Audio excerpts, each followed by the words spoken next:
திருமயம் அருகே மேலூர் கிராமத்தில் நடைபெற்ற வறுமை நிலையில் உள்ள குடும்பங்களுக்கு நலத்திட்ட உதவிகள் வழங்கும் நிகழ்வு நடைபெற்றது.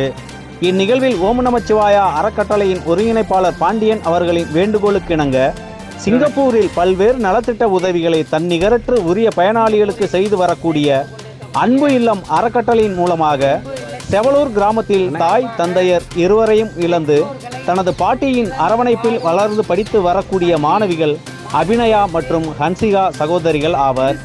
இவர்கள் பள்ளிக்கு சென்று வர வேண்டி சிங்கப்பூரில் உள்ள அன்பு இல்லம் அறக்கட்டளையின் சார்பாக சகோதரிகள் இருவருக்கும் இலவசமாக மிதிவண்டிகளை வழங்கியுள்ளனர். இது பற்றி மாணவிகள் கூறும் பொழுது, நாங்கள் தடையில்லாமல் சென்று வர மிதிவண்டிகளை வழங்கிய சிங்கப்பூர் அன்பு இல்லத்திற்கு முதலில் நன்றியை தெரிவித்துக் கொள்வதாகவும், மேலும் இந்த அன்பு இல்லம் மேன்மேலும் வளர்ந்து வர வேண்டும் எனவும், எங்களை போன்ற நிலையில் உள்ளவர்களுக்கு உதவிகள் வழங்கிட நாங்கள் இறைவனை வேண்டுகிறோம் என்றும் கேட்டுக்கொண்டனர். வழங்கியிருக்கிறார்கள்.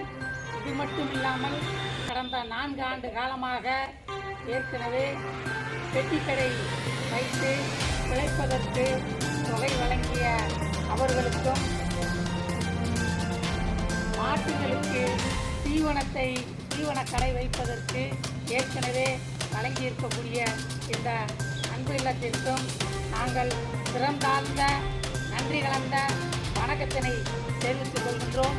மேலும் செயல்பாடு தொடர்ந்து நடக்க வேண்டும் என்றும், இது மற்றவர்களுக்கும் தூண்டுகோலாகவும் உந்துதலாகவும் இருக்க வேண்டும் என்று இந்த நேரத்திலே தெரிவித்துக் கொண்டு விடைபெறுகின்றேன்.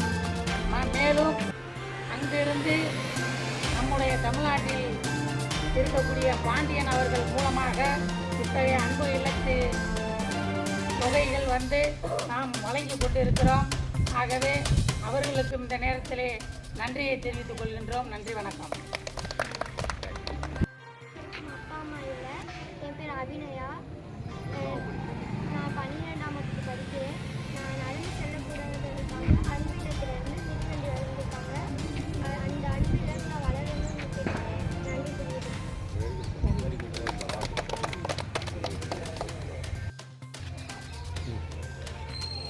வாடகை வழங்குமா? அது சரி, இந்த